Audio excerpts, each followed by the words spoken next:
320 থেকে। হ্যাঁ 320 বলেন। স্ক্রিনটা একটু উপরে। বিসমিল্লাহির রহমানির রহিম।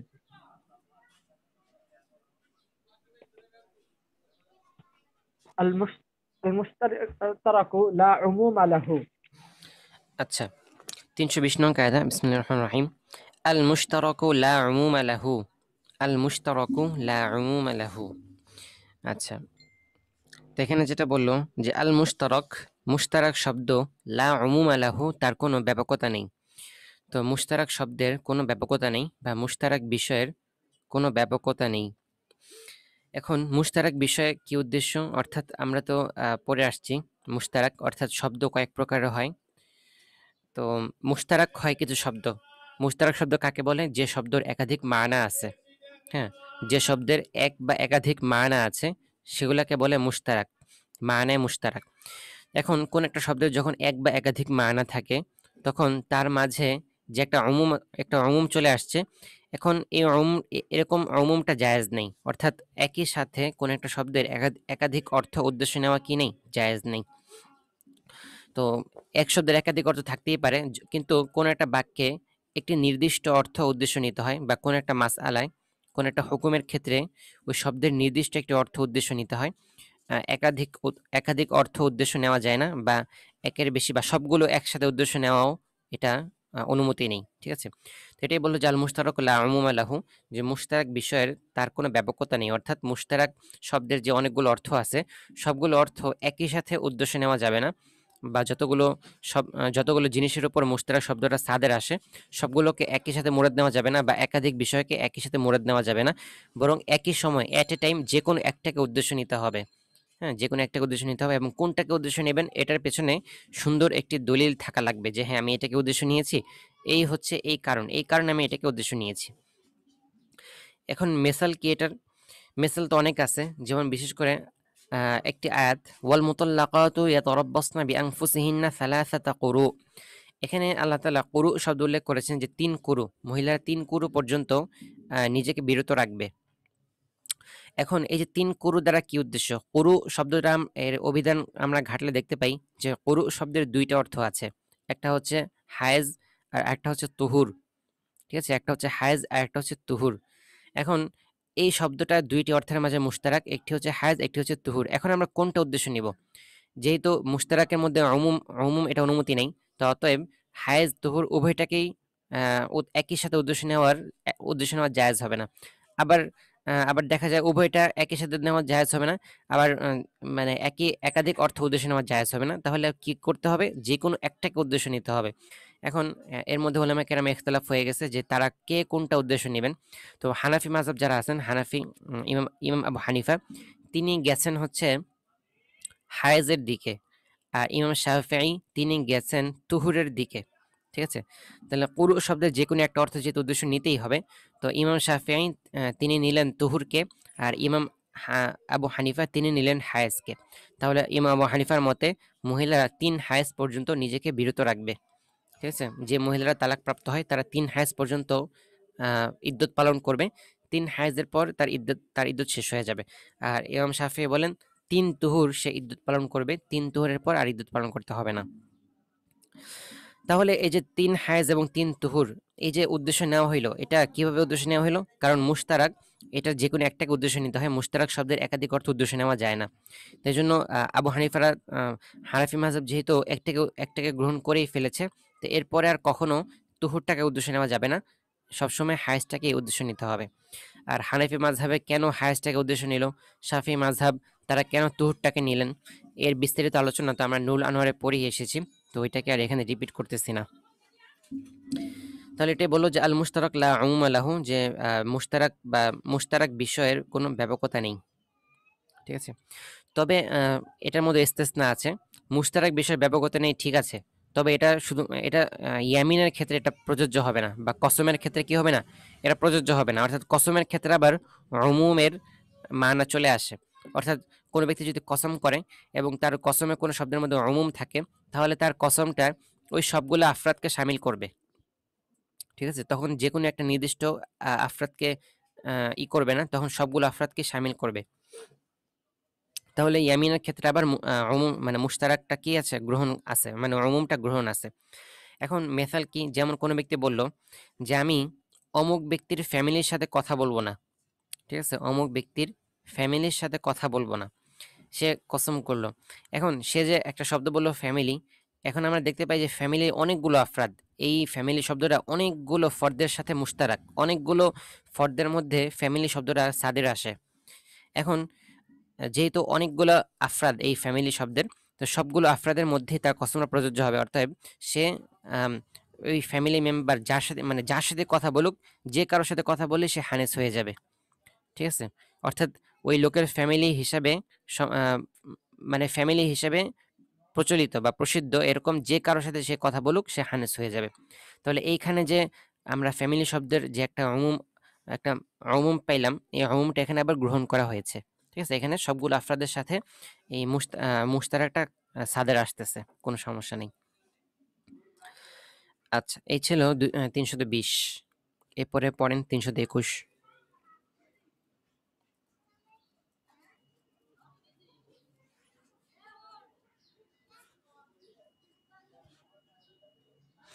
আচ্ছা, চলে গেছেন মনে হয়। 321 নং কায়দা, আল মাশাক্কাতু তাজলিবুত তাইসির, ঠিক আছে। আল মাশাক্কাতু তাজলিবুত তাইসির। তো আল মাশাক্কা কষ্ট, হ্যাঁ, মাশাক্কা মানে কি, কষ্ট বা দুঃসাধ্য জিনিস, কষ্টকর জিনিস, যে জিনিসটা যে জিনিসটা খুবই কষ্টকর বা যে জিনিসটা দুঃসাধ্য মানুষের পক্ষে, মানুষের সাধ্যের বাহিরে, তো কষ্টকর জিনিস তাজলিবু টেনে আনে, আর তাইসির সহজতাকে, কষ্টকর জিনিস সহজতাকে টেনে আনে, বা কষ্ট এটা সহজতাকে টেনে আনে। তো অর্থাৎ যেখানেই কষ্ট পাওয়া যাবে সেখানেই আল্লাহ তাআলা সহজ করার জন্য অনুমতি, মানে সহজ করার একটা হুকুম দিয়ে দেন, ঠিক আছে।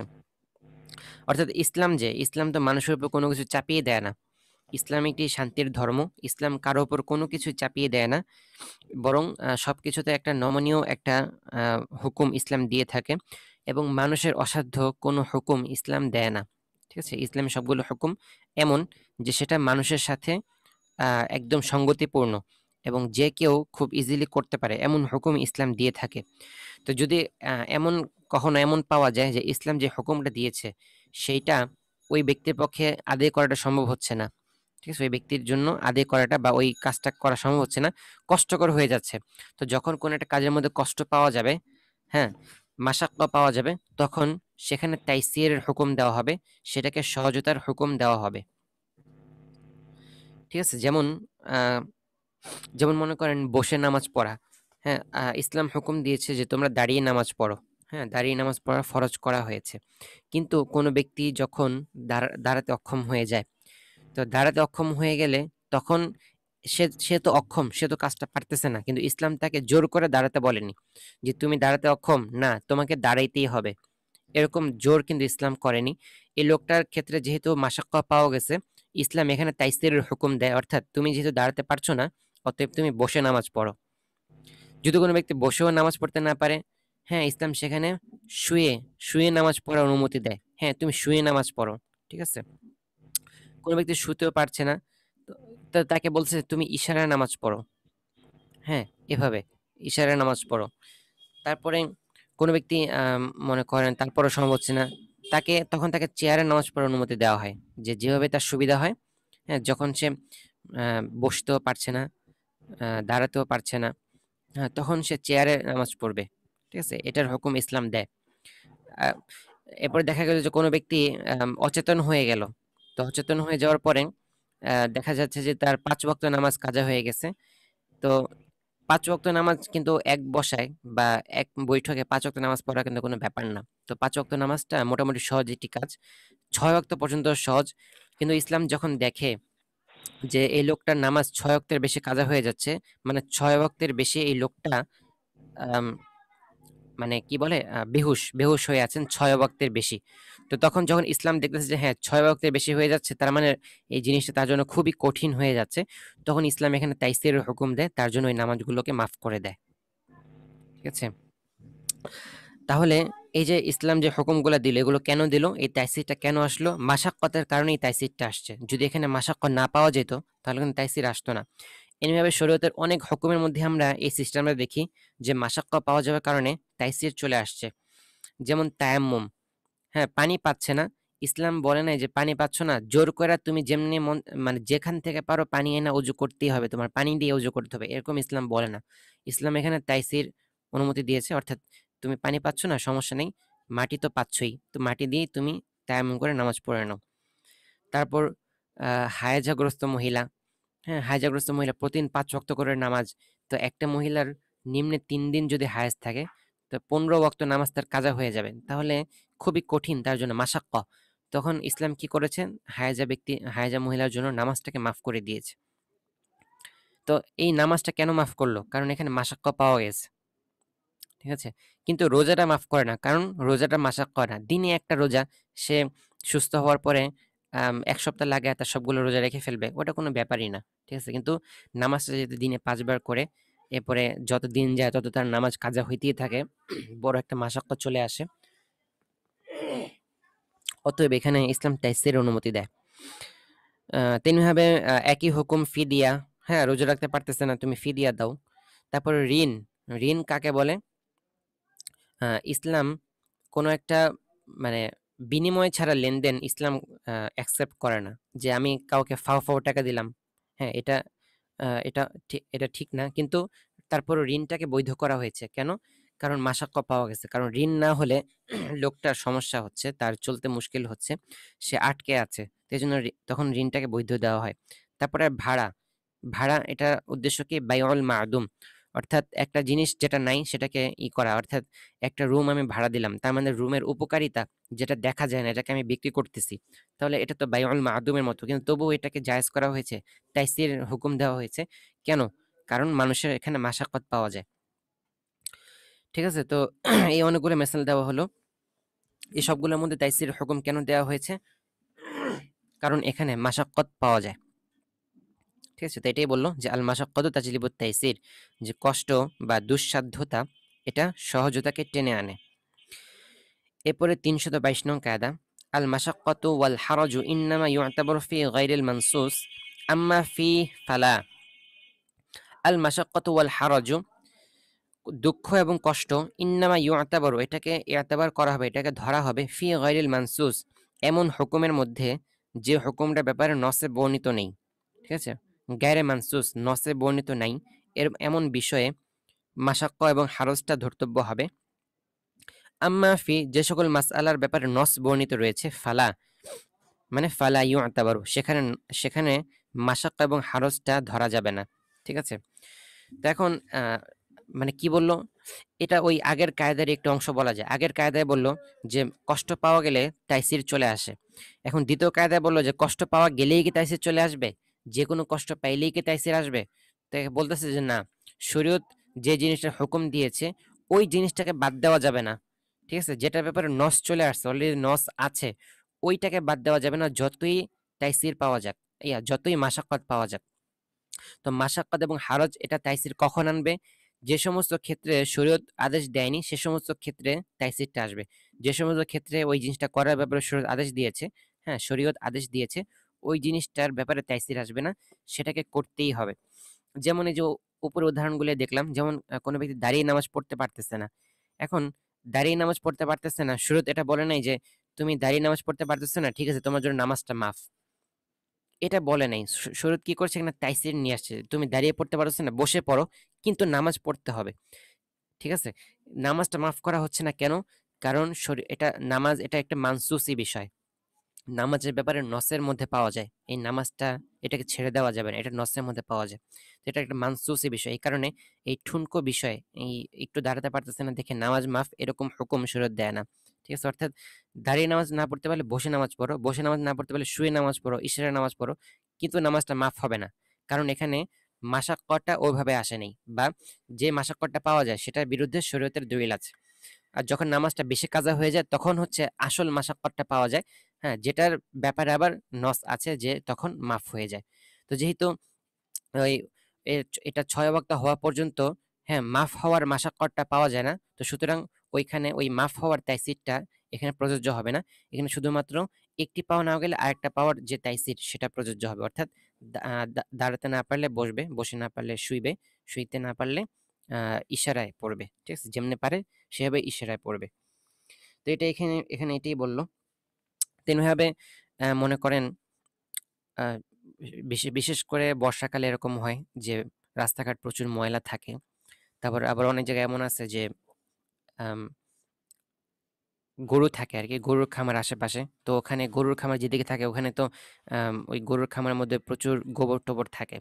এখন আপনি নামাজ পড়তে যাবেন, রাস্তাটা এরকম যে ওই রাস্তার মধ্যে নাপাকি। এখন আপনি হাঁটলে এটা ওই নাপাকিগুলো আপনার জামায় লেগে যাচ্ছে। মানে ছিটে আসে। এখন ঠিক আছে, এখন এখানে কিন্তু একটা মাশাক্কত পাওয়া গেছে। ঠিক আছে? যে নাপাকি ছিঁড়ে আসতেছে, এটা থেকে বিরত থাকার কোনো উপায় নেই। এখানে একটা মাশাক্কত আছে। তো শরীয়ত চাইলে এখানে এই নাপাকিটাকে মানে নাপাকিকে করে দিতে পারতো। মানে এটা নাপাকি না এরকম বলে দিতে পারতো যে, "হ্যাঁ, এটা লাগছে সমস্যা নেই। এটা পরেই তুমি নামাজ পড়ো।" এরকম বলে নাই। শরীয়ত এখানে কি করেছে? এই নাপাকিটাকেও নামাজ পড়ার আগে ধুয়ে নিতে বলেছে। ঠিক আছে? এখানে যদিও মাশাক্কত পাওয়া গেছে কিন্তু এখানে ওই তাইসিরটা আসবে না যে একদম নাপাকিকে হারামকে হালাল বলে দেওয়া হবে। ঠিক আছে? তো এটা এরকম বলা হয়নি। বরং নাপাকি যেটা, গোবর যেটা সেটাকে নাপাকি রাখা হয়েছে। যদি কারো লেগে যায় তখন আম একটা পরিমাণ আছে, ছোট একটা পরিমাণ যে এতটুকু পরিমাণ একদম দেখা যায় না বা বোঝা যায় না। এরকম হইলে সমস্যা নেই।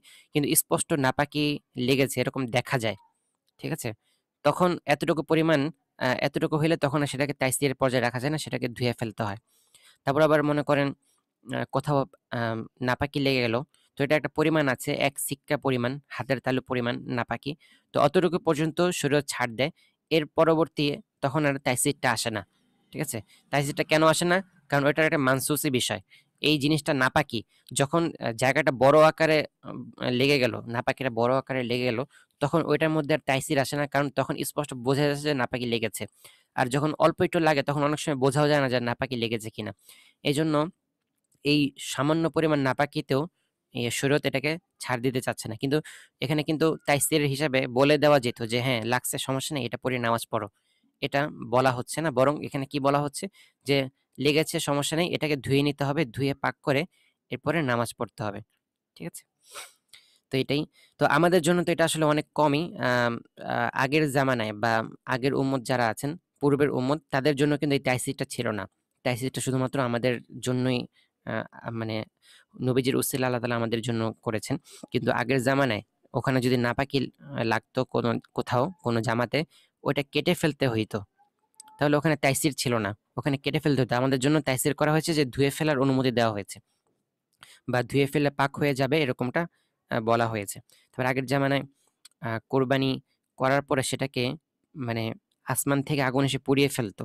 কিন্তু আমাদেরকে খাবারের অনুমতি দিয়েছে। তাহলে আমাদের জন্য আল্লাহ তাআলা তাইসিরের হুকুম দিয়েছেন। তাহলে এই যে তাইসিরের যে হুকুমগুলা দেওয়া হয়েছে, শরীয়ত যেটা যেভাবে হুকুম দিয়েছে সেটা সেভাবেই করা। নিজের পক্ষ থেকে আমার মসজিদে যেতে কষ্ট হচ্ছে, হ্যাঁ? এই মাশাক্কতটাকে ধরে নিয়ে মসজিদে না যাওয়া এরকমটা করা উচিত না। ঠিক আছে? এই সমস্ত ক্ষেত্রে শরীয়ত তাইসির বা দেয়নি। ঠিক আছে? তো আশা করি সবাই বুঝতে পারছেন। এতটুকু থাকতে পারে ইনশাআল্লাহ।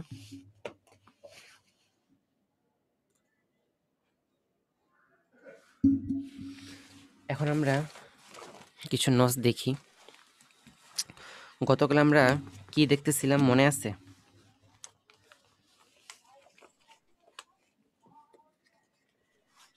গতকাল দেখা ছিল, শেষে দেখা কাজের শাস্ত্রের সম্পর্কে দেখা হয়েছিল। অপবাদ। সবাই কি ইয়াদ করেন নাকি শুধু শুনেই যান? আপনাদের এগুলা কিন্তু বয়ানে বা লেখালেখিতে অনেক কাজে আসবে। এজন্য সবাই ইয়াদ করবেন। গতকাল আমরা সতী নারীর ব্যাপারে অপবাদ দেখেছিলাম। জিনার শাস্তি দেখছি না? জিনার শাস্তি নাকি?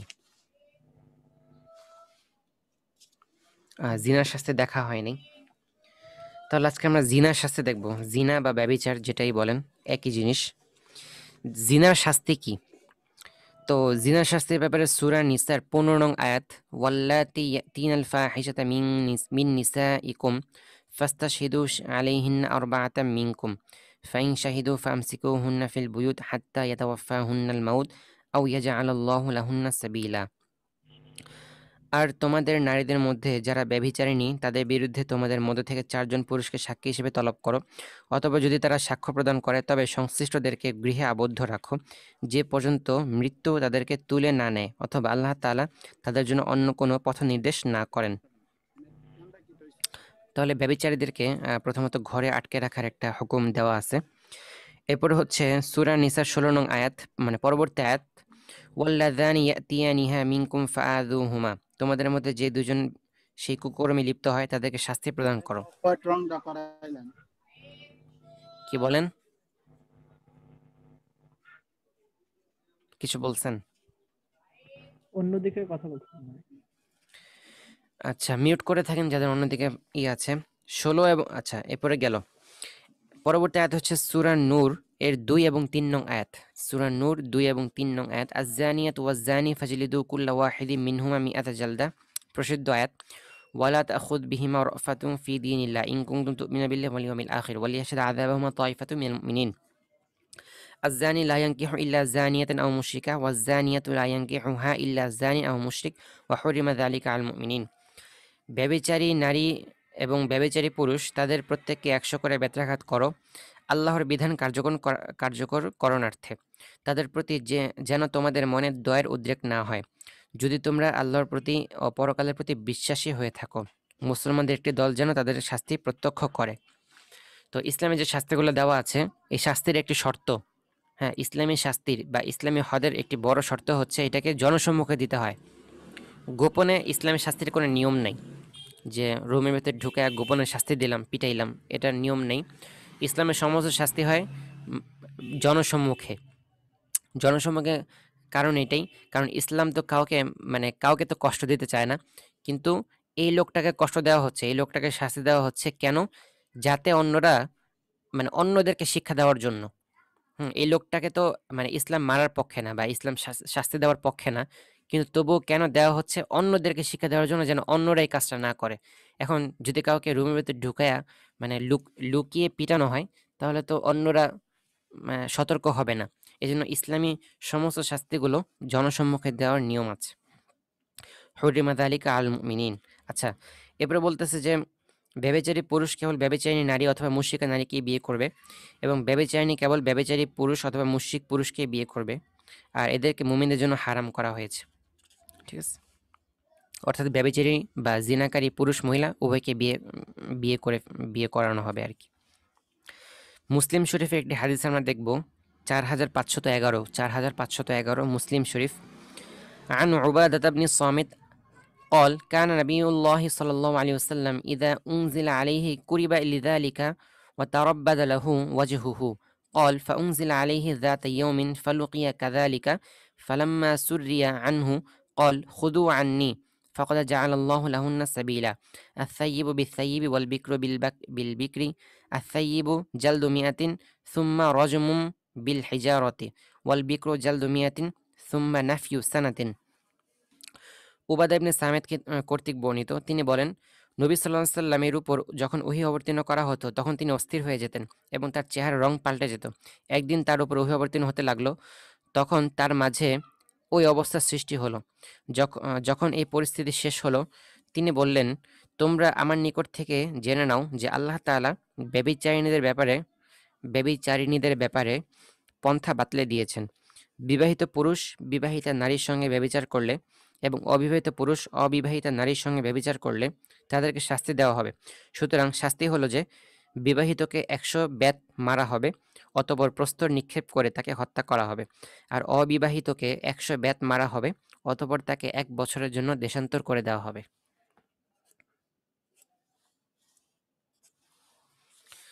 তাহলে জিনার যে কঠিন শাস্তি এটা আমরা দেখলাম। প্রশ্ন হতে পারে যে জিনার শাস্তি তো আমরা জানলাম, ধর্ষণের শাস্তি কি? তো ইসলামে আসলে ধর্ষণের স্পেসিফিক কোনো শাস্তি নেই। জিনা এবং ধর্ষণ একই জিনিস, একই হুকুম হিসেবে সাব্যস্ত করা হয়। তবে ধর্ষণের মধ্যে যেহেতু দুইটা অপরাধ পাওয়া যায়, জিনা এবং জুলুম, তাই জন্য যিনি ধর্ষক তিনি দুইটা শাস্তি পাবেন। এক হচ্ছে জিনার শাস্তি পাবেন, দ্বিতীয় হচ্ছে জুলুমের শাস্তি পাবেন। তো নর্মাল জিনার তুলনায় ধর্ষণের শাস্তিটা একটু কঠিন হবে। ঠিক আছে, নরমাল শুধু পিটাই করা হইতো, আর জিনার মধ্যে শুধু পিটাই করা হয়, আর যখন ধর্ষণ হবে তখন পিটানোর পাশাপাশি সে যে জুলুমটা করলো এই জন্য তাকে কি শাস্তি দেওয়া যায় এটা বিচারক নির্ধারণ করে সেইভাবে তাকে স্পেশাল তাজির প্রদান করবেন।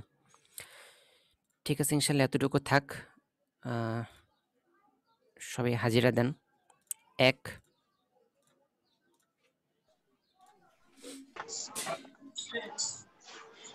ইয়াহিয়া, 2 3 গত সবকে আমি ছিলাম তো।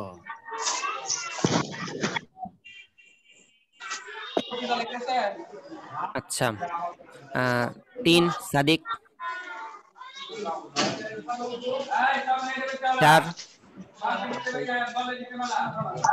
আব্দুস সাত্তার, লাব্বাইক 5 লাব্বাইক 6 লাব্বাইক 7 আহসান, 9 লাব্বাইক 10 লাব্বাইক 11 লাব্বাইক 12 আবু জাফর কে আছে, 13 লাব্বাইক 14। লাব্বাইক। ঠিক আছে, সবাই পড়বেন ভালো মতো। আসসালামু আলাইকুম।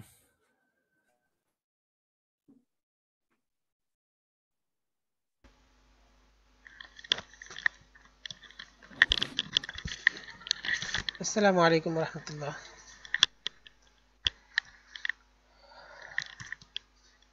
রহমতুল্লাহ বারাকাতুহু। আচ্ছা, গত সবকটা পড়েন, সবাই পড়তে পারেন তো সংক্ষিপ্তভাবে নিজের ভাষায়।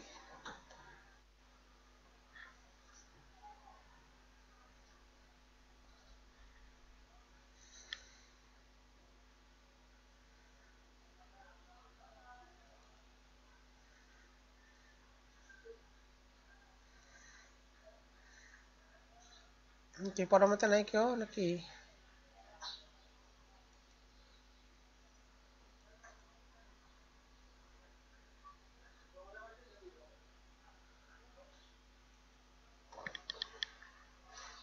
নির্দিষ্ট কেউ না থাকলে সবাই পড়তে পারেন।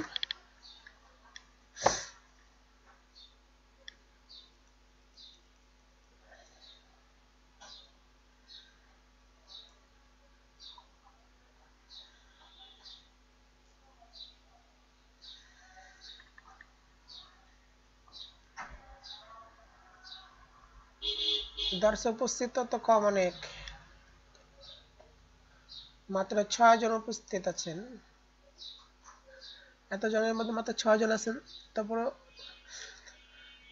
সবক তো ইয়াদ করা দরকার সবারই। শুধু পড়ালে তো লাভ নেই যদি সবক ইয়াদ না হয়, শুধু পড়ে কতটুকু লাভ হবে?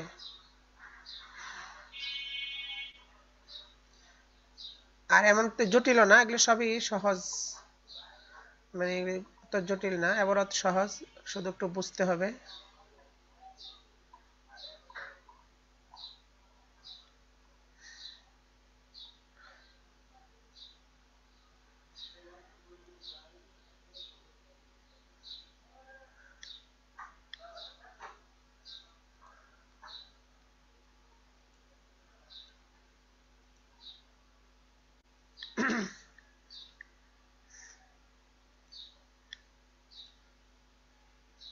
তো পড়ার কেউ নাই নাকি?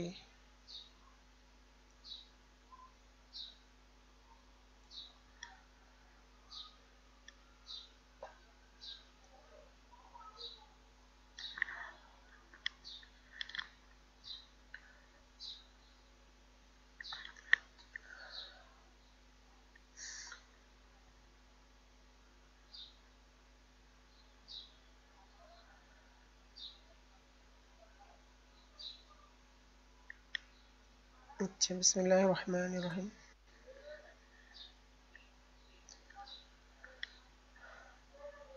চার নম্বর কায়দা চলতেছিল আল মাশাক্কাতু তাজলিবুত তাইসিরা, পরিশ্রম সহজতাকে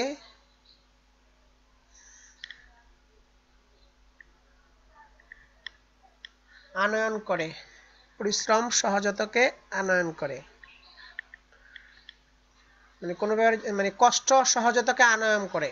মাশাক্কাত মানে কষ্ট, যেসব ব্যাপারে মানে আমলটা কষ্টসাধ্য হয় সে ব্যাপারে শরীয়ত রুখসত দেয়। এই রুখসতের মাধ্যমে কি হয়, আসানি হয়। এটি এখানে উদ্দেশ্য, যে যেসব ব্যাপারে আমলটা করা কষ্টসাধ্য সেসব ব্যাপারে শরীয়ত থেকে রুখসত আসে এবং রুখসতের মাধ্যমে তাইসির হয়।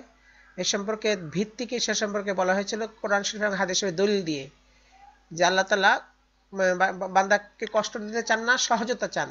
এই জন্য কষ্টের মাসালা ক্ষেত্রে আল্লাহ তাআলা সহজ বিধান দিয়েছেন।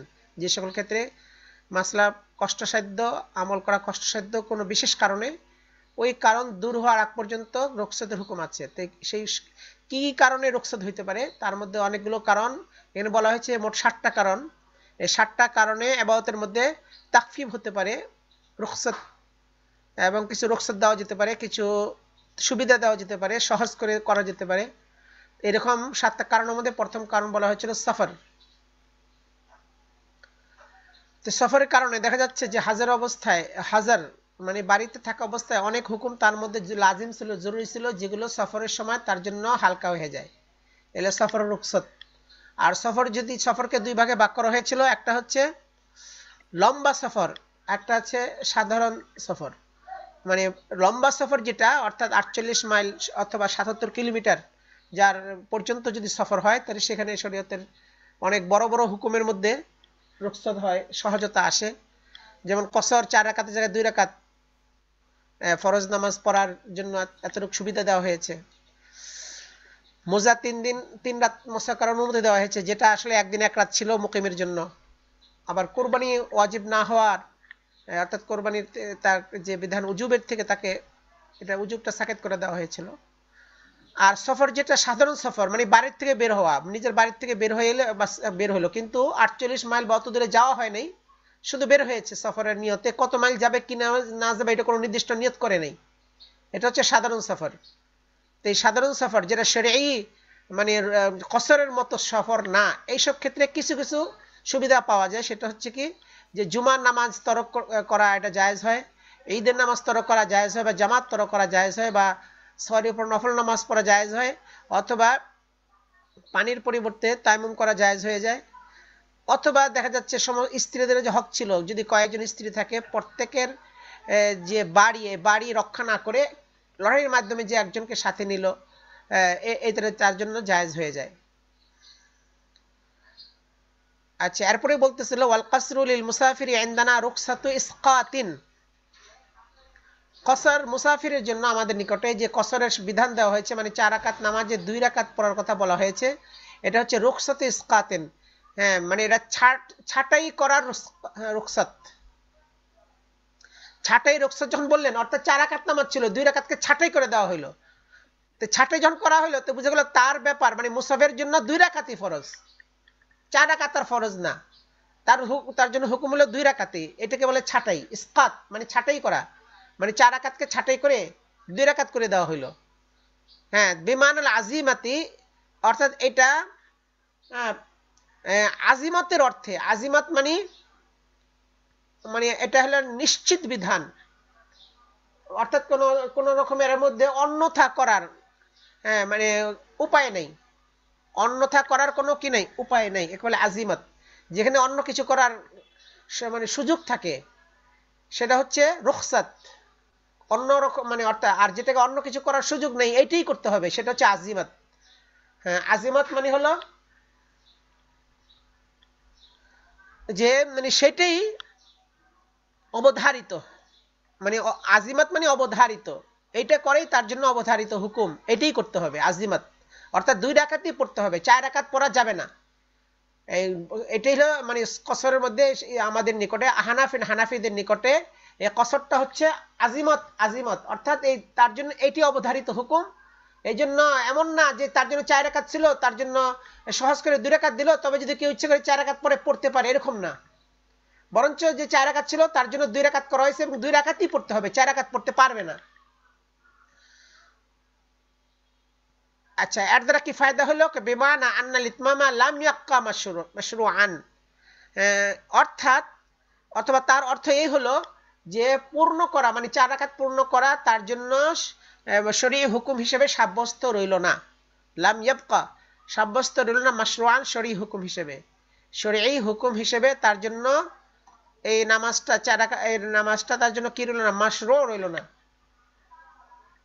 অর্থাৎ পূর্ণ নামাজ যদি পড়ে তো বুঝে গেল শরীয়ত খেলাফ করে, শরীয়তের খেলাফ নামাজ পড়ছে সেটা বলা হবে। কারণ তার জন্য শরীয়তের হুকুম হলো 4 রাকাত করে নামাজ, যোহর আসর ঈশা 2 রাকাত পড়বে। এখন 2 রাকাত না পড়ে যদি 4 রাকাতই পড়ে মুকিমের মতো, তো বুঝে গেল তার জন্য এটা মাশরু না, মানে ইসলাম অনুমোদিত না তার জন্য। এই জন্য হাত্তা আসিমা বিহি 4 রাকাত পড়লে সে গুনাহগার হয়ে যাবে। অর্থাৎ মুকিম অবস্থায় 4 রাকাতের জায়গায় 6 রাকাতের পড়ার মতো হয়ে যাবে। মানে একজনের 4 রাকাত নামাজ পড়ার কথা কিন্তু সে পড়ছে 6 রাকাত, তো 6 রাকাত নামাজ পড়লে এটা তো আদায় হবে না। এরকম ভাবে আবার যদি যে মুসাফির যদি 2 রাকাতের জায়গায় 4 রাকাত পড়ে পুরোপুরি ফেলে নামাজটা, তাহলে নামাজ ফাসেদ হয়ে যাবে।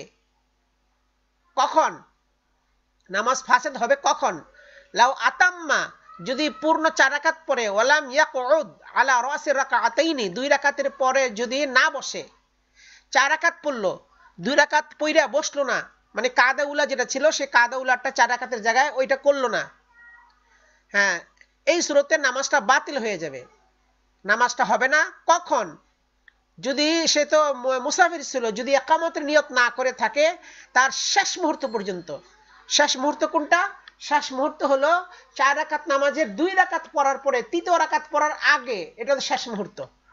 এই যে ইল্লাম ইয়ানবি ইকামাতাহু, যদি সে নিয়ত না করে, হ্যাঁ, ইকামতের মানে অবস্থানের 15 দিন অবস্থানের, যদি সে কোথাও 15 দিন অবস্থান করার ইকামতের নিয়ত না করে, কাবিলা সুজুদ সালিসাতি 3য় রাকাতের সিজদার পূর্বে, এটা লাস্ট মুহূর্ত।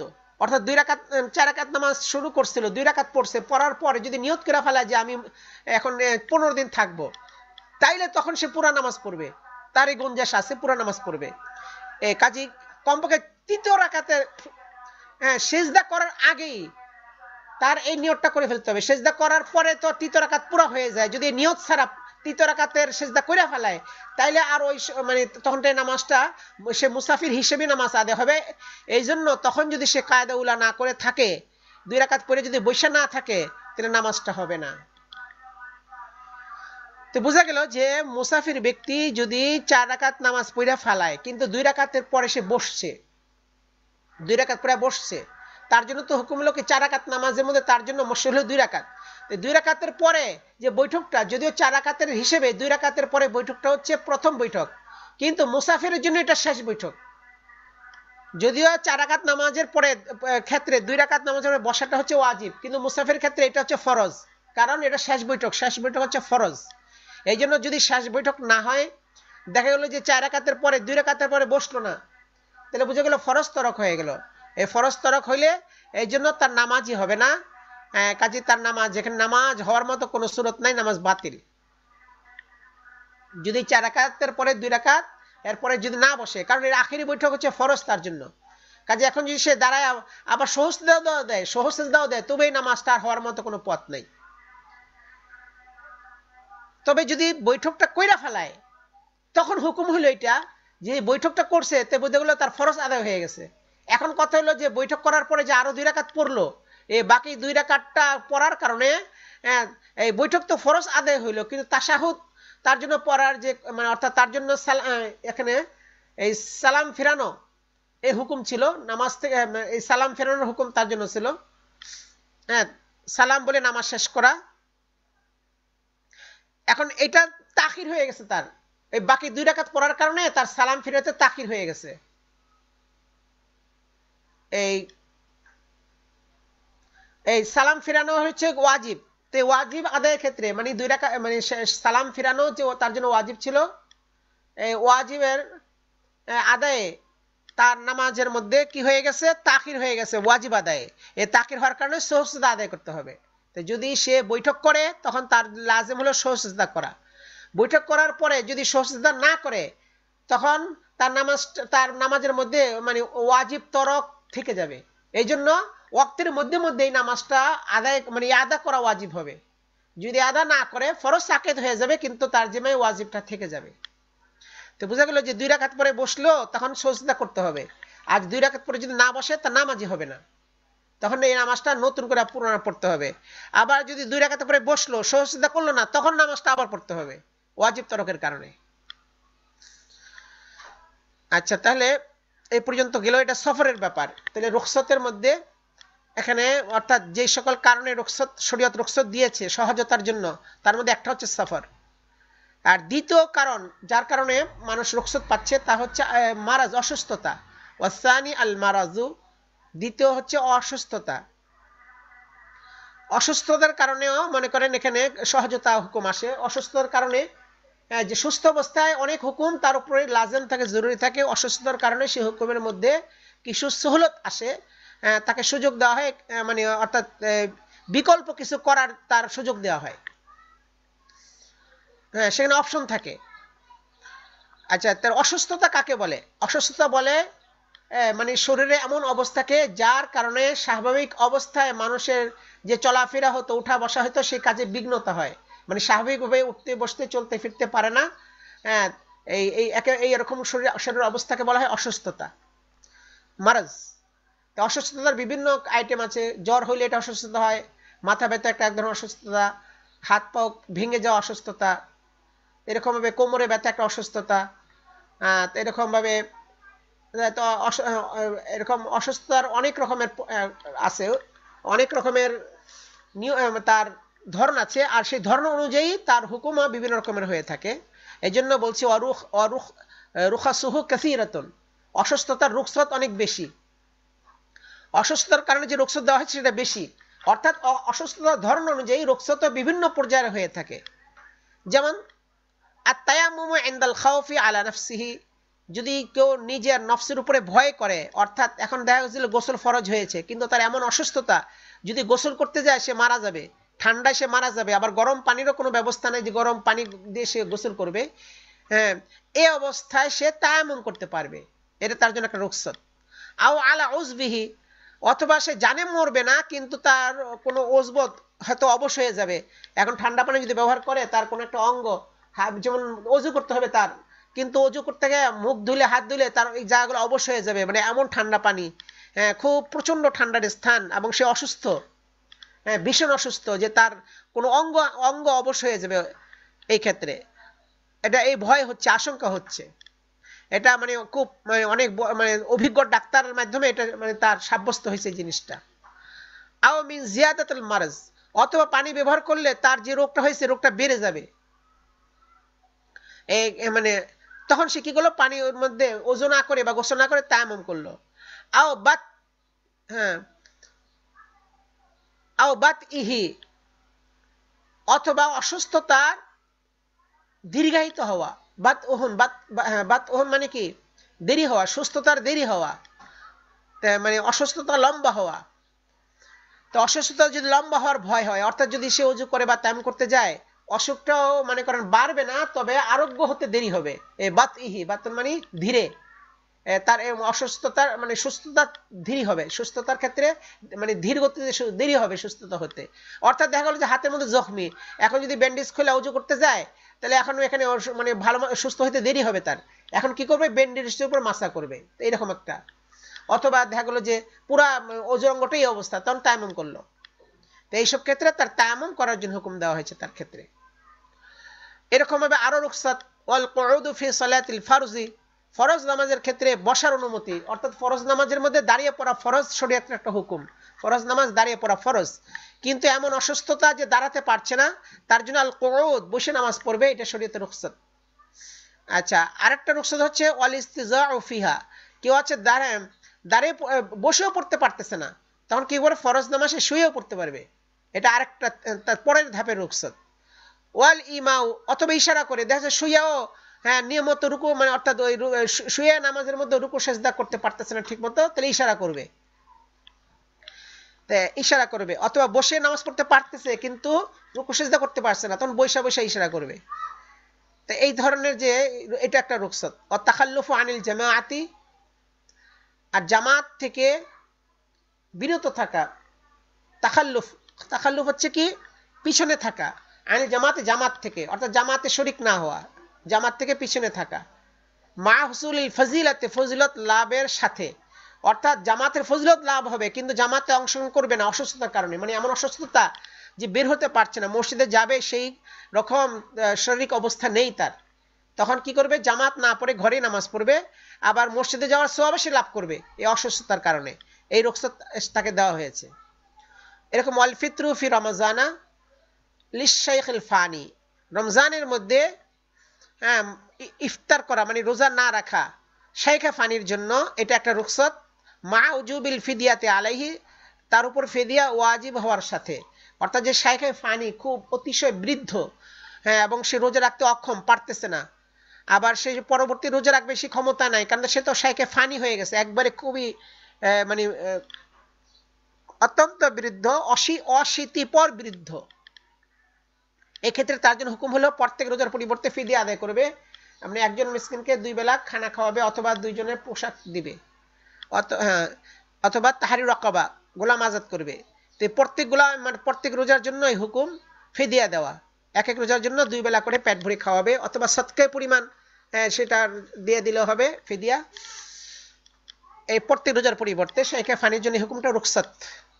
তবে যদি এমন হয় শাইখা ফানি আবার দেখা যাচ্ছে ফিদিয়া আদায় করছে, কিন্তু তারপরে আবার রোজা রাখতে সক্ষম হয়ে গেছে, রোজা রাখতে পারতেছে, শরীরের মধ্যে বল চলে আসছে, তখন তার জন্য আবার রোজাও রাখতে হবে, শুধু ফিদিয়ার দ্বারা কাফি হবে না, তখন আবার তার রোজাও রাখতে হবে। আচ্ছা, তেমনি ভাবে ওয়াল ইন্তিকালু মিনাস সাওমি ইলা লিতআম ফি কাফারাতিজ জিহার, এরকম আরেকটা রুখসত হচ্ছে অসুস্থতার কারণে, সেটা হলো কাফারাতে জিহারের মধ্যে, অর্থাৎ কেউ তার স্ত্রীর সাথে জিহার করেছিল, যে আনতে আলাইয়া কাজহারি উম্মি, তুমি আমার ক্ষেত্রে আমার মায়ের মতো, এরকম জিহার করেছিল। তো জিহার করার পরে এখন এই ক্ষেত্রে এখন সে তো তার উপর হারাম হয়ে গেছে, এখন হারাম হয়ে গেছে, তবে কাফারা আদায় করলে সে হালাল হতে পারে, এই জন্য তার উচিত হলো কাফারা আদায় করবে এবং সে হালাল করে নেবে। কাফারা আদায় করার জন্য বলা হয়েছে যে এই জিহারের কাফারা হলো 60 দিন রোজা রাখা, একাধারে 60 দিন রোজা রাখতে হবে। কিন্তু 60 দিন রোজা রাখতে যায় দেখা গেল এমন অসুস্থ হয়ে গেছে যে তার জন্য রোজা রাখা অসম্ভব, তখন তার হুকুম হলো 60 জন মিসকিনকে খানা খাওয়াবে, এক বেলা মানে 60 জন মিসকিনকে এক বেলা খানা খাওয়াই দিবে। তো 60 জন মিসকিনকে যে খানা খাওয়াবে, এই খানার হুকুমটা পরিবর্তিত হুকুম, আসল হুকুম হলো রোজা রাখা, কিন্তু রোজা রাখতে যখন অক্ষম হয়ে গেল অসুস্থতার কারণে, তখন তার জন্য রুখসত হুকুম হলো যে 60 জন মিসকিনকে খানা খাওয়াবে। তো 60 জন মিসকিনকে খানা খাওয়ানো এটা রুখসতি হুকুম, আর আসল হুকুম ছিল, মূল হুকুম ছিল রোজা রাখা। তাহলে ইন্তেকাল মিনাস সাওম, এই রোজার থেকে এটা মুনতাকিল হয়ে গেল, পরিবর্তন হয়ে গেল হুকুমটা ইলা লিতআম খানা খাওয়ানোর দিকে, ফি কাফারাতিজ জিহার, কাফারে জিহারের মধ্যে এটা একটা রুখসত। এরকম আরো রুখসত আছে তার জন্য, ওয়াল ফিতরু ফি রমাজানা, রমজান মধ্যে রোজা না রাখা, রমজানের মধ্যে রোজা না রাখা, অর্থাৎ দেখা যায় অনেক অসুস্থ, যে রমজানের রোজা রাখা সম্ভব না, সে শাইখে ফানিও না, এমনি রোজা রাখতে অক্ষম, রমজানের রোজা পারতেছে না, তার জন্য হুকুম হলো যে ঠিক আছে রমজানের রোজা রাখবে না, এখন রোজা রাখা তার জন্য মাপ, তবে পরে সেই রোজাটা কাজা করে নেবে, যখন সুস্থ হবে পরে কাজা করবে, কিন্তু রমজানের রোজা রাখাটা তার জন্য এখন তাকে অব্যাহতি দেওয়া হয়েছে এখন রমজানের রোজা রাখার থেকে, এটা একটা রুখসত তার জন্য। অথচ সুস্থ ব্যক্তির জন্য রুখসত নাই, তার রোজা রাখতেই হবে। ওয়াল খুরুজু মিনাল মুতাকাফি, এবং ইতিকাফের স্থান থেকে বের হওয়া, ওয়াল খুরুজু মিনাল এখানে মুতাকাফ শব্দ, এটা হলো ইসমে জরফ, মানে সুলাসি মুজাররাদ ছাড়া আর বাকি সবগুলো সিগার মধ্যে ইসমে মাফউলের যে সিগা হয় সেটা ইসমে জরফের জন্য ব্যবহার হয়। সুলাসি মুজাররাদ ছাড়া বাকি সবগুলোতে সুলাসি মাজিদ ফি অথবা রুবাই মুজাররাদ বা রুবাই মাজিদ ফি অথবা মুলহাক বি রুবাই মুজাররাদ, মুলহাক বি রুবাই মাজিদ ফি, যা আছে সবগুলোর মধ্যে ইসমে মাফউলের সিগাটাই ইসমে জরফের জন্য ব্যবহার হয়, ইসমে জরফের জন্য আলাদা কোনো সিগা নেই। শুধু সুলাসি মুজাররাদের মধ্যে মাফআলুনের জন্য ইসমে জরফ আছে, মাফআলুন, মাফঈলুন, এরকম মাজরিবুন অথবা মাংসরুন। কিন্তু যদি সুলাসি মাজিদ ফি হয়, যেমন এই তাকাফা, এখান থেকে ইসমে জরফ হবে মুতাকাফুন, ইসমে মাফউল মুতাকাফুন, ইসমে জরফ মুতাকাফুন। আফআলু তাফজিল মিনহু, তার ইসমে তাফজিল হচ্ছে তার ইসমুল ফাইল, ইসমুল ফাইল হবে মুতাকাফুন, আর ইসমুল মাফউল হচ্ছে মুতাকাফুন, আর ইসমে জরফও মুতাকাফুন।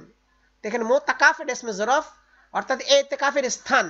তো আল খুরুজু মিনাল মুতাকাফি, ইতিকাফের স্থান থেকে বের হওয়া, মানে এমন অসুস্থ যে তার অসুস্থতার জন্য ডাক্তার দেখাতে হবে, এখন যদি পথে কোথাও দেরি না করে, কাজে মসজিদে ইতিকাফে আছে কিন্তু তাড়াতাড়ি মসজিদ থেকে বের হয়ে অন্য কোনো কাজ, অন্য কোনো শগুলে না যে একমাত্র সরাসরি ডাক্তার কাছে চলে গেল, অসুস্থতার চিকিৎসা করে আবার সাথে চলে আসলো, এইভাবে যদি করে তার ইতিকাফ ভাঙবে না, তার জন্য রুখসত।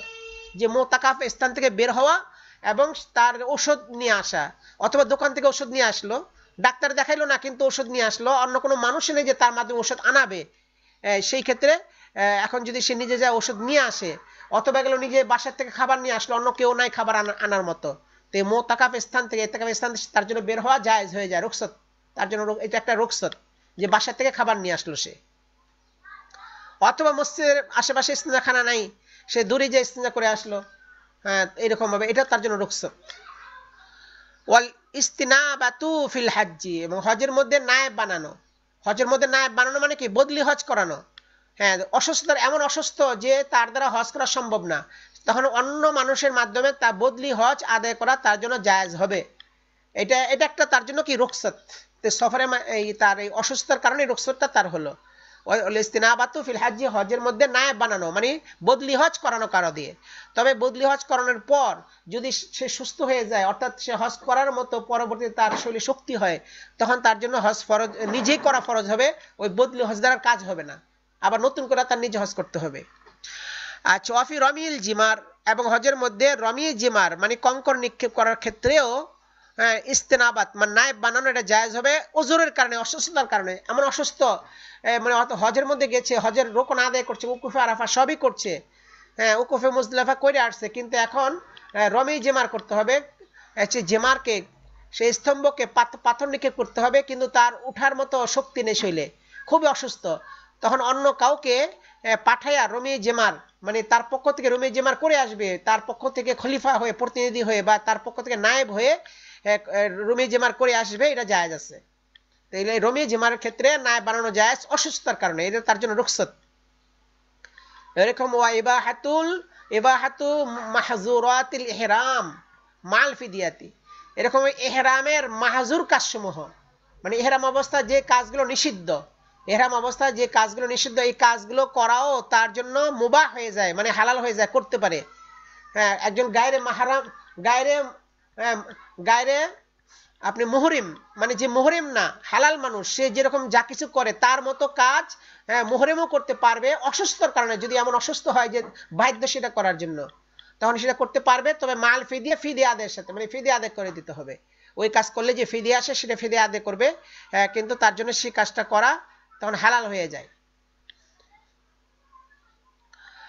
আচ্ছা, তেমনি ভাবে অত্তাদাবি বিন নাজাসাত, নাপাকের মাধ্যমে, নাপাক জিনিসের মাধ্যমে চিকিৎসা করা, এটাও তার জন্য হালাল হয়ে যাবে, কিসের মাধ্যমে, এটা একটা রুখসত অসুস্থতার, হ্যাঁ তাদাবি বিন নাজাসাত মানে অর্থাৎ যদি এমন হয় যে ডাক্তার, অভিজ্ঞ ডাক্তার বললো যে পবিত্র জিনিস দ্বারা তার চিকিৎসা করানোর মতো কোনো উপায় নেই, হ্যাঁ একটা ঔষধ আছে সেটা নাপাক ঔষধ, সেটা তার এটাই একমাত্র তার ঔষধ, কোনো হালাল বা পবিত্র ঔষধ তার ক্ষেত্রে নাই, হ্যাঁ কোনো ঔষধ নাই তার, এরকম যদি হয় তখন ওই ক্ষেত্রে নাপাক জিনিস দ্বারাও তার যে চিকিৎসা করা জায়েজ হয়ে যাবে, এটা একটা রুখসত তার জন্য।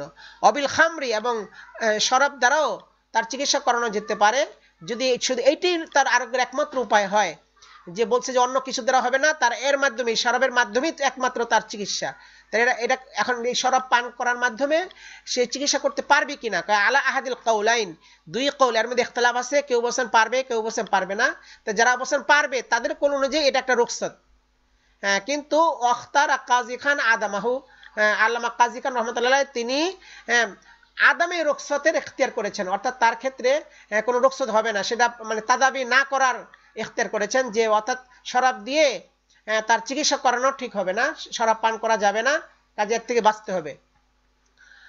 আচ্ছা, কাজে এই রুখসতকে রুখসতের পক্ষে মানে এটা রুখসত হিসেবে সাব্যস্ত হবে না, আল্লামা কাজী খান রহমতুল্লাহ বলেছেন। ওয়াইসাগাতুল লুকমাতি বিহা ইজা গাজ্জা ইত্তেফাকান, তবে যদি এমন হয় ইসাগাতুল লুকমাতি, লুকমাকে গলার থেকে বের করা, মানে গলার মধ্যে লুকমা আটকে গেছে একটা, এখন গলার থেকে লুকমাটা বের করতে হবে, অর্থাৎ বের করবে কেমনে, বাইরে বের না, মানে কারণ লুকমাটা পেটে চলে যাবে যদি কিছু পান করে, এখন আশেপাশে কোনো পানির ব্যবস্থা নেই, কোনো শরবত নেই, অন্য কোনো পানীয় দ্রব্য নাই হালাল জিনিস যার মাধ্যমে একটু খাইলে তার গলার থেকে সেগুলো সব নিচে নেমে যাবে, তো তাহলে লোকমা গলার থেকে লোকমাটা খালাস করা, ওই ইসাগাতুল লুকমাতি লোকমাটাকে খালাস করা, বিহা এ নাজাসাতের দ্বারা, যদি নাপাকের দ্বারা অথবা শরাব খামর দ্বারা, শরাব দ্বারা এটা যদি করে তাহলে এটা জায়েজ হবে। ইদা গাসসা, যদি আটকে যায় গলায়, লোকমাটা যদি গলায় আটকে যায়, লোকমাটা যদি গলায় আটকে যায়, হ্যাঁ তখন এর মাধ্যমে লোকমাটাকে অর্থাৎ লোকমাটাকে খালাস করা, লোকমাটাকে বের করা বা লোকমাটাকে এটা জায়েজ হয়ে যাবে ইত্তেফাকান, সবার নিকটে, এর মধ্যে ইখতিলাফ নাই। ওই ইবাহাতুন নজরি লিত্তাবিব, এবং ডাক্তারের জন্য নজর করা মুবাহ হয়ে যায় অসুস্থতার কারণে। হাত্তাল আওরাতি, এমনকি সতর দেখাও তার জন্য মুবাহ হয়ে যায় অসুস্থতার জায়গা, যে জায়গায় জখম দেখানোর জন্য সতর খুলে। ওয়াসাউ আতাইনি, এবং দুইটি সতরে আওরাত, দুইটি আওরাত, দুইটি ঢাকার স্থান, অর্থাৎ আপনার কবুল এবং দুবুর, এই দুটোটা দেখানো হালাল হয়ে যায় এবং ডাক্তার তার দিকে দেখা হালাল হয়ে যায় অসুস্থতার কারণে। তো এটা একটা রুখসত মারাজের জন্য। তো এই রুখসত গুলো মারাজের কারণে এইসব রুখসত চলে আসে আমাদের। আচ্ছা, এই পর্যন্তই। আসসালামু আলাইকুম রহমতুল্লাহ।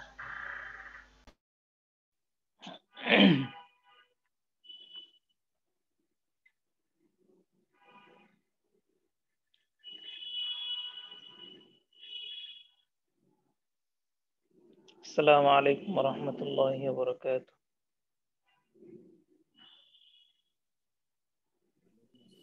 ওয়া আলাইকুম আসসালাম ওয়া রাহমাতুল্লাহ। ওয়ালাইকুম আসসালাম ওয়া কি আজকে উপস্থিতি একদম কম, কারণ কি?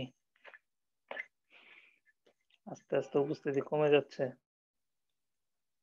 অনুপস্থিতির সংখ্যা বাড়তেছে। মাওলানা হুসাইন আহমেদ কি আছেন? জি আছেন? হ্যাঁ, গত ক্লাসে কয়েকবার ডাকলাম, সাড়া দিলেন না।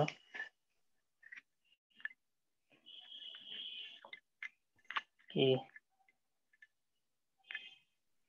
আর সবাই তো আছেন না? মাওলানা ওমর ফারুক, জি আছি হুজুর। আচ্ছা, রেজাউল করিম, মাশাআল্লাহ। মাওলানা ইব্রাহিম খলিল, মাওলানা ইব্রাহিম খলিল,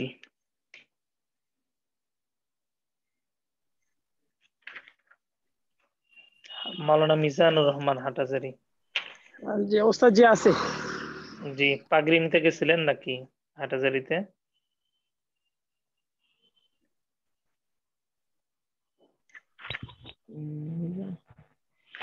আমি 2006 ফারেক হয়েছি ওস্তাদ। ও আচ্ছা, অনেক আগে, প্রায় আমার বাবার কাছাকাছি সময়ে। আচ্ছা।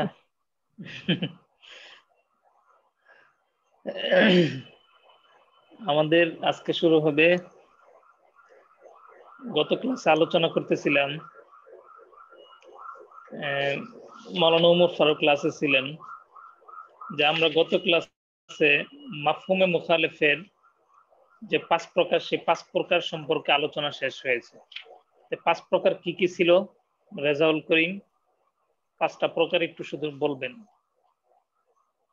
মাফহুমে মুখালেফের 5টা প্রকার। আমি তো ছুটি নিয়েছিলাম মাহফিলের কারণে 2 দিন। ও আচ্ছা আচ্ছা, আপনি ছুটি নিয়েছিলেন। মাওলানা ইব্রাহিম খলিল,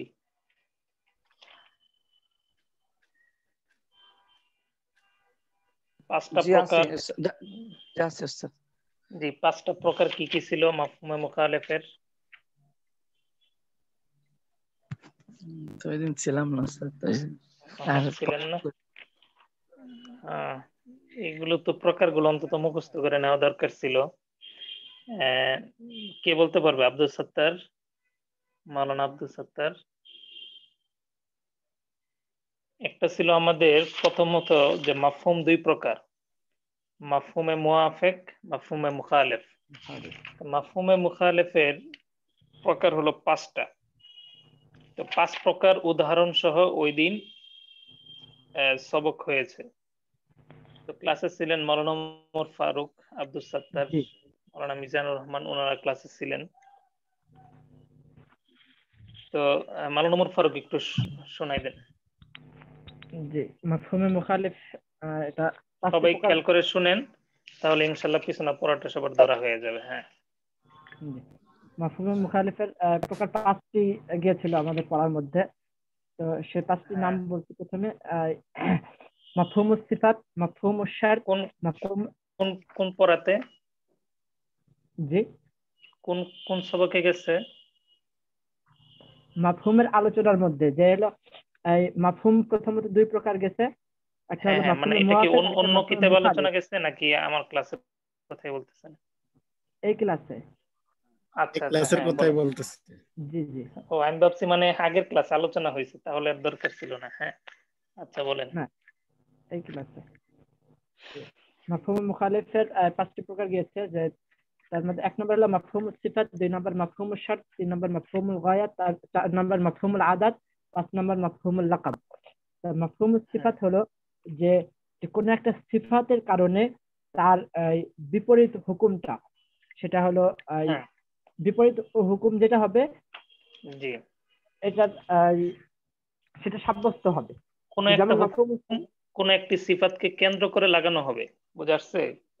কোন একটি হুকুমকে কোন একটি সিফাতকে কেন্দ্র করে লাগানো সিফাতকে হবে। কেন্দ্র করে লাগানো হবে, যতক্ষণ সিফাতটা বহাল থাকবে ততক্ষণ হুকুমটাও হুকুমটাও বহাল বহাল থাকবে। থাকবে। হ্যাঁ যেমন এটার উদাহরণ বলা হয়েছিল, যেমন সায়েমা অর্থাৎ এমন প্রাণী যেটা হলো মাঠে চড়ে খায়, মুক্তভাবে চড়ে খায়, তো হুম এই প্রাণীর মধ্যে হ্যাঁ জাকাত আবশ্যক হবে। তো যতক্ষণ জি পর্যন্ত প্রাণীটা সায়েমা থাকবে, মুক্তভাবে চড়বে, ততক্ষণ পর্যন্ত জাকাত আবশ্যক। এই প্রাণীটাই যখন হুম, আবার আলুফা হয়ে যাবে, অর্থাৎ জি নিজে কিনে খাওয়াবে, বাড়ি ঘরে পুষবে নিজের খরচে, সেক্ষেত্রে এই সিফাতটা না পাওয়া যাওয়ার কারণে এরপর জাকাত আর থাকবে না। হ্যাঁ। তা 2 আলুফার নাম্বার ক্ষেত্রে, হ্যাঁ আলুফার জি ক্ষেত্রে জাকাতটা আবশ্যক না, সাইমার ক্ষেত্রে জাকাত আবশ্যক। এটা এর মাফহুমে মুখালেফ দ্বারা এটা বোঝা আসে। হ্যাঁ, ফি জি সাইমাতি জাকাত। আচ্ছা, জি। 2 এরপরে নাম্বার মাফহুমে শর্ত। মাফহুম ও শর্ত, 2 নাম্বার মাফহুম ও শর্ত, সেটা হলো যে কোনো একটা শর্তের কারণে ওই হুকুমটা দেওয়া হবে, ওই শর্তটা যতক্ষণ বহাল থাকবে হুকুমটিও বহাল থাকবে। শর্তটি যখন পাওয়া না যাবে তখন হুকুমটিও আর থাকবে না। এটার উদাহরণ ছিল যে জি, অর্থাৎ কোন একটা শর্তকে কোন হুকুমের সাথে মুআল্লাক করে আরোপ করা হবে। যখন জি শর্ত থাকবে তখন হুকুমও থাকবে, যখন শর্ত থাকবে না হুকুমও তখন থাকবে না, হুকুমও থাকবে না। হুকুমও থাকবে না। হ্যাঁ যেমন কোন জি তালাকপ্রাপ্ত মহিলার ব্যাপারে কোরআনের মধ্যে বলা হয়েছে যে সে যদি হামেলা হয় তাহলে তাকে ভরণ পোষণ দিতে হবে। সুতরাং এখানে ভরণ পোষণের ক্ষেত্রে শর্ত হলো হামেলা হওয়া। সুতরাং কোন জি তালাকপ্রাপ্তা নারী যদি সে হামেলা না হয়, তালাকে বাইন প্রাপ্তা নারী যদি এই হামেলা না হয়, তাহলে তার ভরণ পোষণ দেওয়া হবে না। তবে হানাফি হুম মাযহাবে এখানে তার ভরণ পোষণ দিতে হবে, এটা এই দলিলের আলোকে না, বরং সেটা হাদিস থেকে হ্যাঁ, প্রমাণিত এটা হয়। হাদিসের আলোক। জি জি। হুম, এরপরে এরপরে হলো মাফহুমুল গায়াত, সেটা হলো যে হুম কোন একটা সীমা নির্ধারণ থাকবে, যে সেই সীমা নির্ধারণ থাকবে, ওই সীমার মধ্যে যতক্ষণ থাকবে ততক্ষণ পর্যন্ত ওই জিনিসটা হারাম হবে। হ্যাঁ, যখন কোন সেটা হুকুমের ব্যাপার একটা, মানে কোন একটা হুকুমের ব্যাপারে একটা সীমা নির্ধারণ থাকবে, বুঝা আসছে? জি একটা সীমা নির্ধারণ করা হবে, যতক্ষণ সীমার ভেতর হুকুম বহাল থাকবে ততক্ষণ হুকুমটা হুকুমটাও বহাল বহাল থাকবে। অবস্থায় থাকবে। হ্যাঁ জি জি, এখানে উদাহরণ হিসেবে পেশ করা হয়েছে সামানিনা হাত্তা তানকিহা যাওজান গায়রা। তাহলে ওই জি অন্য কোন স্বামীর সাথে যতক্ষণ পর্যন্ত সে বিবাহ বন্ধনে আবদ্ধ না হবে ততক্ষণ পর্যন্ত সে পুনরায় তার পূর্বের স্বামীর সাথে সে আসতে থাকতে পারবে না। পারবে না। হ্যাঁ, জি তাহলে এখানে একটা সীমার সাথে আবদ্ধ করে দেওয়া হয়েছে, একটা সীমা নির্ধারণ করে দেওয়া হয়েছে। তবে এখানে মাফহুমে মুখালাফ দ্বারা এটাই বোঝা আসে যে যখন পূর্বের পরবর্তী একটা স্বামীকে সে বিবাহ করবে তখনই সে পূর্বের স্বামীর কাছে চলে যেতে পারবে, তার জন্য বৈধ হবে। ঠিক আছে, এটাই বোঝায় এখানে জামা পাওয়া যাক অথবা না পাওয়া যাক। কিন্তু এখানে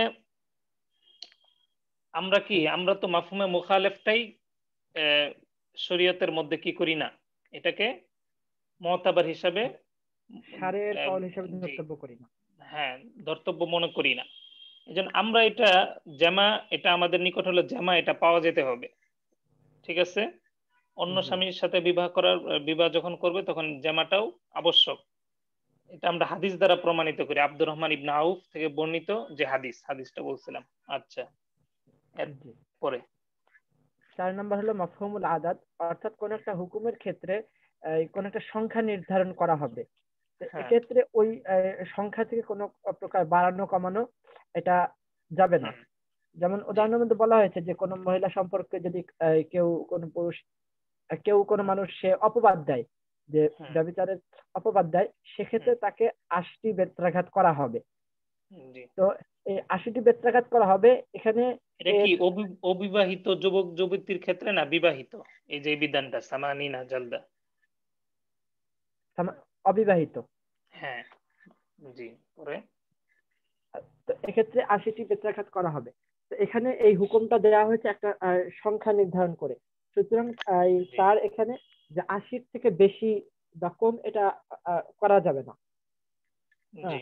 আর এর হলো এই মাফহুমে মুখালিফ, যেটা যে যখন নাকি 80টি বেত্রাঘাত করা হয়ে যাবে তখন সে তার শাস্তি থেকে মুক্তি পেয়ে যাবে। জি। এটা 5 নম্বর ছিল যে মাফহুমে মাফহুম। লকাব। হুম, জি, বলেন। লাকাবের এটা জি, হুকুমটিকে কোনো ইসমে জামেদের সাথে মুআল্লাক করে দেওয়া। বুঝা আসছে? লাকাব যে হলো হুকুমটাকে হ্যাঁ, কোনো ইসমে জামেদের সাথে এখানে দেওয়া আছে ওয়া হুয়া নির্ধারণ করা। তালিকুল হুকম বিজামিদি। বুঝা আসছে? হুকুমটিকে কোনো ইসমে জামেদের সাথে কি মুআল্লাক করে করে দেওয়া? দেওয়া। মুআল্লাক করে দেওয়া। পূর্ববর্তী যেগুলো গেছে সবগুলো কি ছিল? ইসমে মুশতাক। ইসমে জি, জামেদের সাথে মুআল্লাক করে দেওয়া, যেমন ফিল গনামি যেমন যাকাত। ফিল গনামি যাকাত, জি, ছাগলের যাকাত আছে। তো এটা ইসমে জি, মুশতাক না, কিন্তু ইসমে হ্যাঁ, জামেদ এর সাথে একটি হুকুম নির্ধারণ করে দেওয়া হয়েছে। জি, মুআল্লাক করে দেওয়া। এর পরবর্তীতে সারমর্ম কথাটা কি ছিল?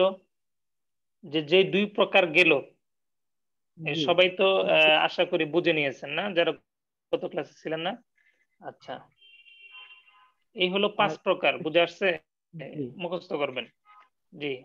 এরপরে পরবর্তী আহ, এরপরে বলা হচ্ছে যে যে দুই প্রকার পিছনে গেল, যে মাফহুমে মুআফেক এবং মুখালেফ, এই দুই প্রকারের মধ্য থেকে যে প্রথম প্রকার সেটা মুত্তাফাক আলাই, সর্বসম্মতিক্রমে সেটা কি মুতাবার, গ্রহণযোগ্য। জি, হ্যাঁ, সেটা সর্বসম্মতিক্রমে সেটা গ্রহণযোগ্য। গ্রহণযোগ্য। জি। হানাফি মাযহাবে বলছিলাম যে মাফহুমে মুআফেককে দালালাতুন নাস দ্বারা ব্যক্ত করা হয়। কি দ্বারা ব্যক্ত করা হয়? দালালাতুন নাস দ্বারা। আর দালালাতুন নাস কি বলছিলাম? দালালাতুন থেকে নাস তো কোনো একটা মুআতাবার, হুকুম। হ্যাঁ, জি, মুআতাবারাতুন ফি নুসুসিশ শারঈয়্যা ওয়া ফি কুতুবিল ফিকহিয়্যা। বুঝা আসছে? জামিআন বিল ইত্তেফাক। কুতুবে ফিকহিয়ার ক্ষেত্রেও নুসুসে শরিয়ার ক্ষেত্রে দালালাতুন নাসটা কি গ্রহণযোগ্য। বুঝা আসছে? এটা সর্বসম্মতিক্রমে। ওয়া হুয়া মুআতাবার ইত্তেফাকান। আচ্ছা, এবং অপর যেটা আছে মাফহুমে মুখালেফ, এটা কি হবে না? এটা হলো মানে হ্যাঁ, বলেন। সবি দলিল হিসেবে বা সারের হুকুম হিসেবে সাব্যস্ত হবে না। হুম, এরপরে হানাফি কিন্তু এক্ষেত্রে যে বিধানটা সেটা হলো যে আমরা হাদিসের থেকে এটা প্রমাণ করি। হ্যাঁ, এখন মাফহুমে মুখালেফ মুখালেফের যে 5 প্রকার, 5 প্রকারের ভিতর থেকে সর্বশেষ প্রকারটা কি? মাফহুমুল লাকাব।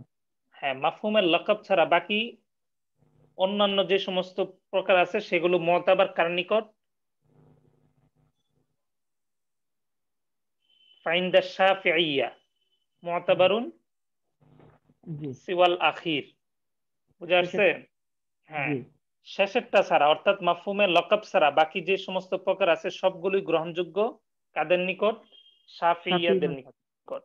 হ্যাঁ, আচ্ছা, এরপরে সুতরাং এই যে আলোচনা গেল পিছনে, আলুফার ক্ষেত্রে যাকাত আবশ্যক না, এটা শাফিঈদের নিকট আয়াত, এই যে ফিসা ইমাহ যাকাত, ফুকাহা ইকরামের যে কওল এবং হাদিস ও সাইমা শব্দ আছে, এর মাফহুমে মুখালেফ দ্বারা এটাই বুঝা আসে আলুফার ক্ষেত্রে কি না, যাকাত আবশ্যক না।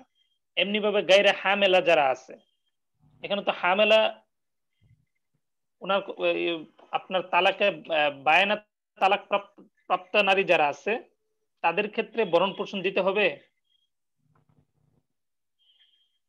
যারা এখান হামেলা থেকে। না, হ্যাঁ, হ্যাঁ, হ্যাঁ, বায়না তালাক প্রাপ্তা তাদের ক্ষেত্রে মানে ভরণ পোষণ দেয়া লাগবে না। এটা ওয়াইন কুন্না উলাতি হামলিন ফানফিকু আলাইহিন্না, এই আয়াতের মাফহুমে মুখালেফদের এটা বুঝা আসে।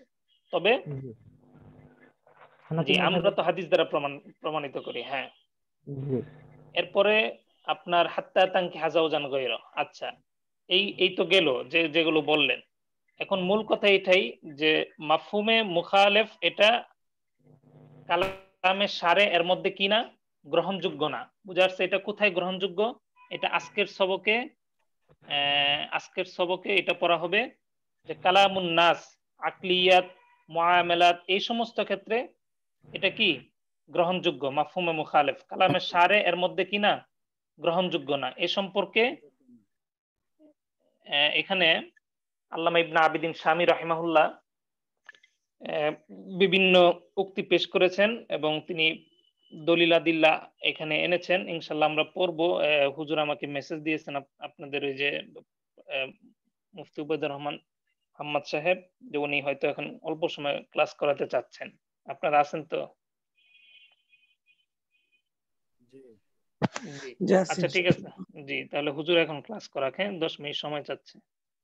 আচ্ছা ঠিক আছে। আসসালামু আলাইকুম ওয়া রাহমাতুল্লাহ।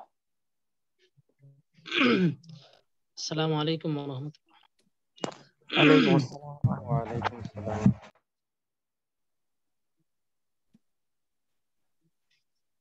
ওয়ালাইকুম আসসালাম।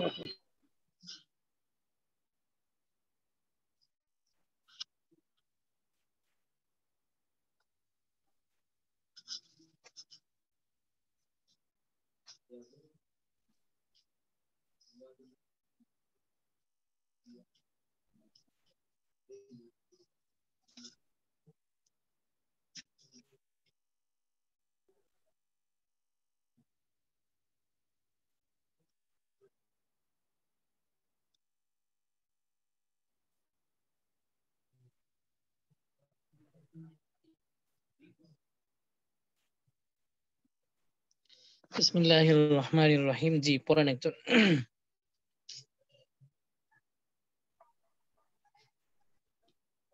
بسم الله الرحمن الرحيم الفصل الثالث في حق خيار النقد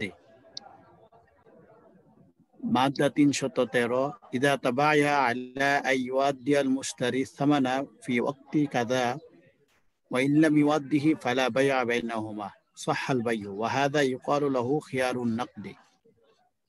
দেখেন আমরা অপশনস খিয়ার নিয়ে পড়ছিলাম। তৃতীয় পরিচ্ছেদে খিয়ারুন নকদ নিয়ে আলোচনা করা হয়েছে। খিয়ারুন নকদ কাকে বলে? অর্থাৎ পেমেন্ট সংক্রান্ত যে খিয়ারগুলো, টাকা দেয়া সংক্রান্ত, টাকা আদায় করা, বিল আদায় করা সংক্রান্ত যে খিয়ার। যেমন 313 নম্বর মাদ্দায় বলা হচ্ছে যদি দুইজন ব্যক্তি পরস্পর এভাবে কেনা বেচা করে যে আলা ইউআদ্দিয়াল মুশতারি আস-সামানা, যে ক্রেতা মূল্যটা আদায় করে দিবে ফি ওয়াক্তি কাদা, এমন সময়ের মধ্যে, একটা সময় উল্লেখ করলো যে ক্রেতা এশারের আগেই মূল্যটা পরিশোধ করে দিবে। ওয়া ইল্লাম ইউআদ্দি ফালা বাইয়া বাইনাহুমা, এবং চুক্তির মধ্যে এটাও থাকলো যে ক্রেতা যদি যথাসময়ে আদায় না করে ফালা বাইয়া বাইনাহুমা, তাহলে তাদের মাঝে আর লেনদেন ঠিক থাকবে না। এইভাবে মূল্যকে যদি অপশনে রেখে, খেয়ারের মধ্যে রেখে কোনো ক্রয় বিক্রয় হয় তাহলে সেটা সহিহ।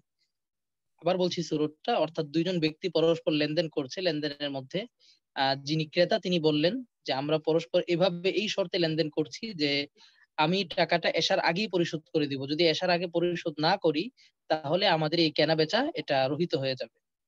এইভাবে যদি কেউ কেনা বেচা করে সাহাল বাইউ, তাহলে বাই সহি। ওয়া হাদা ইউকালু লাহু খিয়ারুন নকদি, এটা কি ফিকহের ভাষায় বলা হয় খিয়ারে নকদ। জি। مادة 314 إذا لم يؤدي المشتري الثمن في المدة المعينة كان البيع الذي فيه خيار النقد فاسدا। স্ক্রিনটা সরে গিয়েছে, ঝামেলা একটা।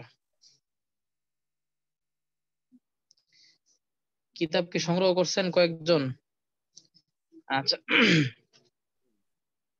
ইযা লাম ইউআদ্দিল মুশতারি আস-সামানা, যদি ক্রেতা এই বিনিময়টা আদায় না করে ফিল মুদ্দাতিল মুআয়্যানা, ওই নির্দিষ্ট সময়ের মধ্যে, কানাল বাইউল্লাযী ফীহি খিয়ারুন নাকদি ফাসিদান, যেই ক্রয় বিক্রয়ের মধ্যে এই খেয়ারে নকদ করা হয়েছে সেই ক্রয় বিক্রয়টা ফাসিদ হয়ে যাবে।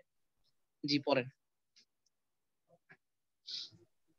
মাদ্দা 315 ইযা মাতাল মুশতারিল মুখায়্যারু বিখিয়ারিন নাকদি ফি আসনাই মুদ্দাতিল খিয়ারি বাতালাল বাইউ।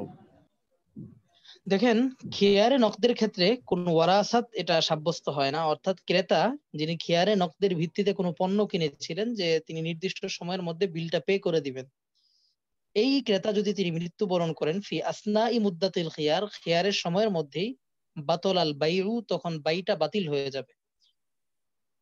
এই খিয়ারটা কোনোভাবেই ওয়ারিসদের কাছে যাবে না এবং লেনদেনও সম্পন্ন হবে না। জি, পরে ফাসলুর রাবিউ ফি বায়ানি খিয়ারি তায়িন। মাদ্দা 316 লাউ বায়্যানাল বাইউ আসমানা শাইআইনি আও আশিয়াআ মিনাল কিমিয়াতি كلًا على حدة على أن المشتري يأخذ أيًا شاء بالثمن الذي بينه له أو البائع يعطي أيًا أراد كذلك صح البيع দেখেن وهذا يقال له خيار আল-ফাসলুর التعيين। রাবিউ ফি বায়ানি খিয়ারিত তাইন। খিয়ারুত তাইন যেটাকে ইংরেজিতে বলা হয় আপনার অপশন এজ টু সিলেকশন, মানে সিলেকশনের সাথে সম্পৃক্ত। এটা অনেক সময় হয় কি, আমরা যখন আমাদের পরিচিত কোনো দোকানে যাই, ইসলামপুরে গেলাম, তো দোকানদার আমাকে যেহেতু তিনি আমার পরিচিত, তিনি আমাকে 3টা 4টা 3 পিস দিলেন। তো এরকম হয় অনেক সময় যে আপনি 3টা 4টা 3 পিস নিয়ে যান, বাসায় গেলে যদি বাসার লোক পছন্দ করে, যেটা পছন্দ করে সেটা রাখবেন, বাকিগুলো ফেরত দিবেন। এক্ষেত্রে যেটা হয়, দোকানদার প্রত্যেকটার দাম উল্লেখ করে দেয়, যেখানে 3টা 3 পিস, এটা 1200, এটা 1100, এটা 1000, আপনার যেটা পছন্দ হয় আপনি রাখতে পারেন। হয় কিনা এরকম লেনদেন? হ্যাঁ, এরকম লেনদেন হয় আমাদের সমাজে। তো এই লেনদেনগুলো, এই যে একজন ক্রেতা দোকান থেকে 3টা 4টা পণ্য আনতেছে, সিলেকশনের উপর নির্ভর করে যে তিনি যেটা পছন্দ সেটা রাখবেন, সেটাই টাকা দিয়ে রাখবেন, বাকিগুলো ফেরত দিবেন। এই ধরনের খিয়ারকে বলা হয় খিয়ারুত তাইন।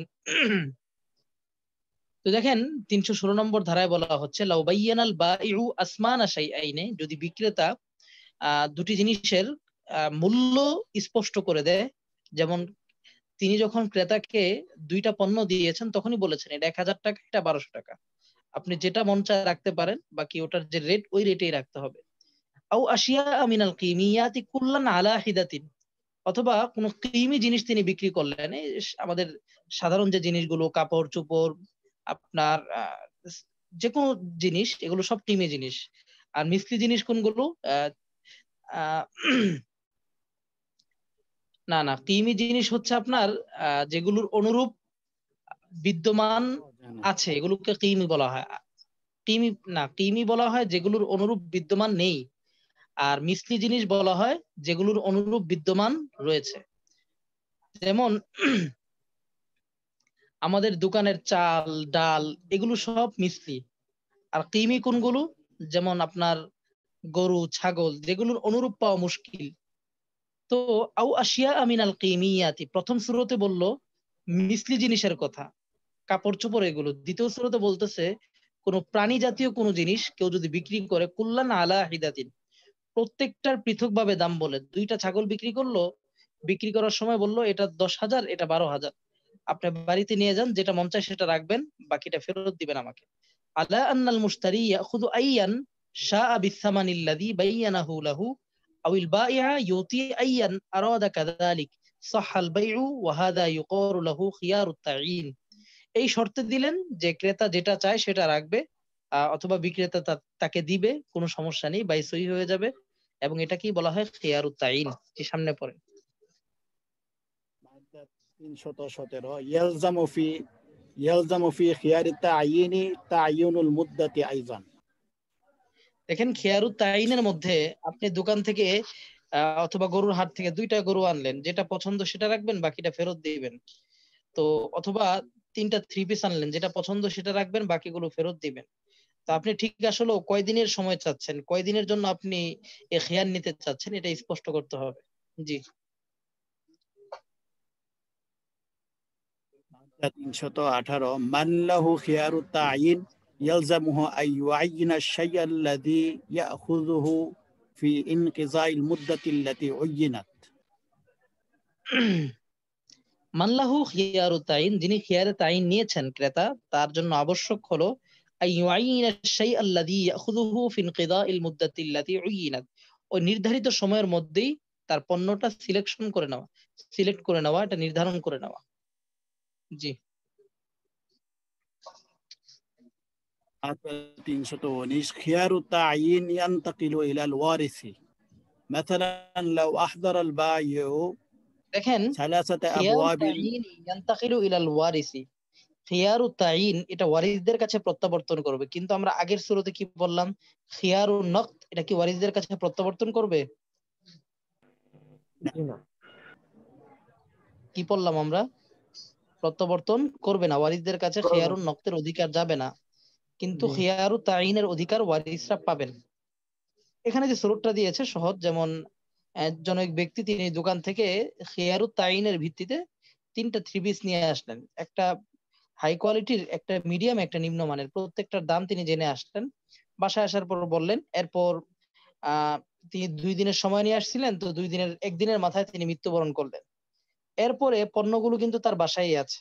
এরপরে ওয়ারিশরা চাইলে ওই যিনি মারা গিয়েছেন তার পছন্দের উপর, তার খেয়ারে তাইনের উপর ভিত্তি করে তারাও চাইলে এই 3 কাপড়ের বা 3টা 3 পিসের যে কোনো একটা পছন্দ করে রাখতে পারবেন, বাকিগুলো ফেরত দিতে পারবেন, এই অধিকার তারা পাবেন। জি, এই উদাহরণটা এখানে বলা হয়েছে, আপনারা পড়লেই বুঝতে পারবেন সহজে দ্বারা। ঠিক আছে, শুকরিয়া, জাযাকাল্লাহ। السلام عليكم.